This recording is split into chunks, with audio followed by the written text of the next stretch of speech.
So good afternoon, Rev.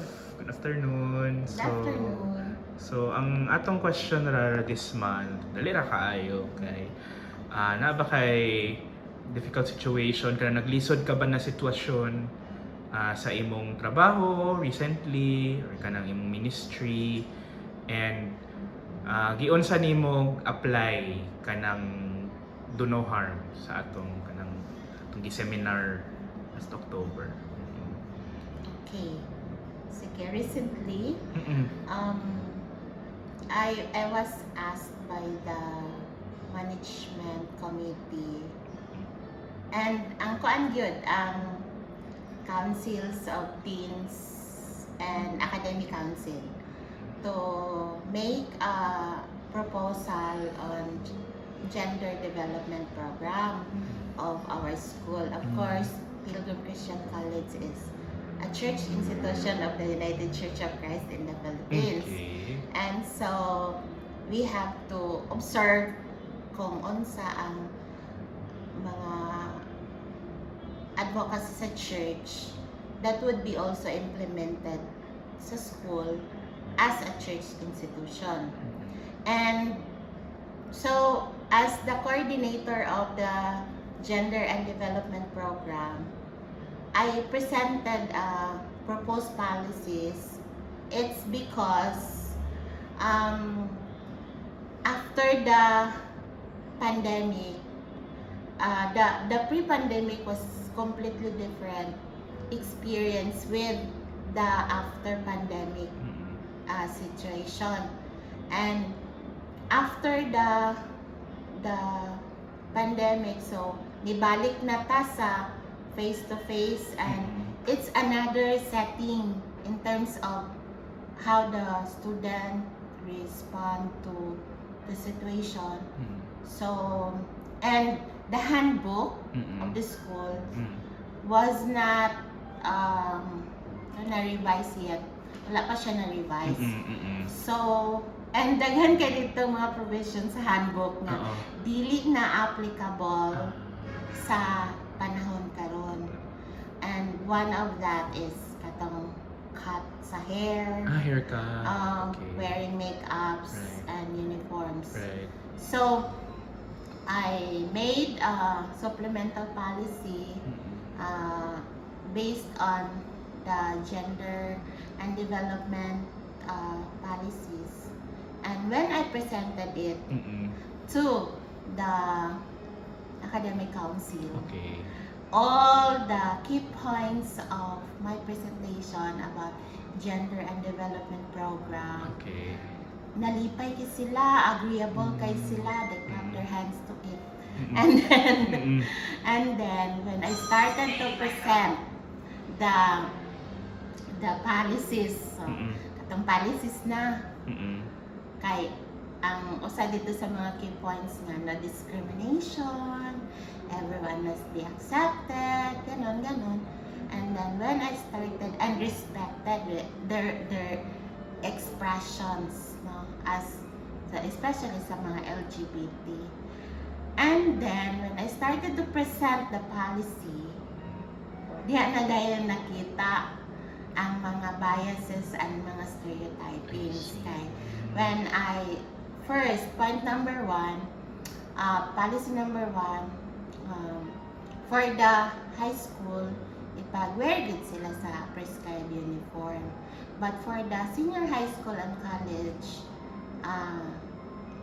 ipa-wear sila og uniform, but pwede maka-alter sila based sa ilang mga gender preference. And ano yung mga reactions? Nagsugod na sila og react. Then second is ang haircut.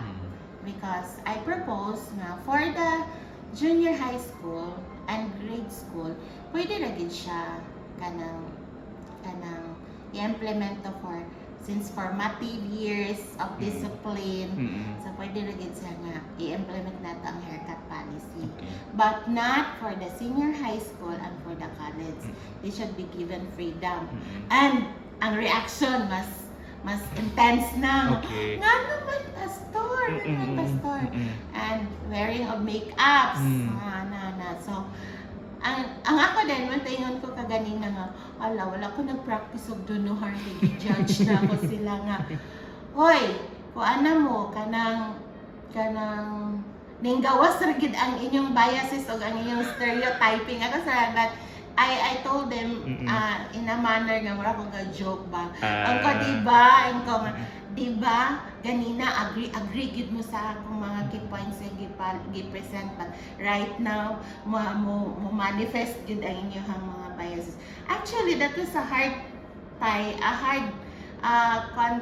kay sa ako siya kay kanang upon knowing nga akong mga kauban di ay digid pareha sa ako perspective.